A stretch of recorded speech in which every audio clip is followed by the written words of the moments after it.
सबले कोढ़िया, जागो रे छत्तीसगढ़िया। झन बनाओ रे सबले कोढ़िया, जागो रे छत्तीसगढ़िया।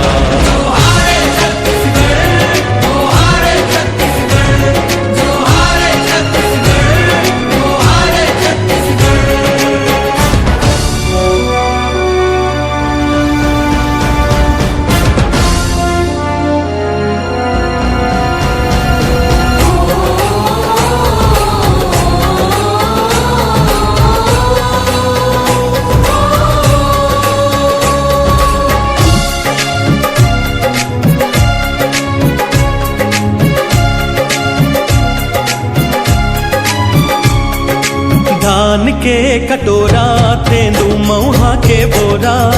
लूटत है परदेसिया मन अरबा पैरी के कोरा।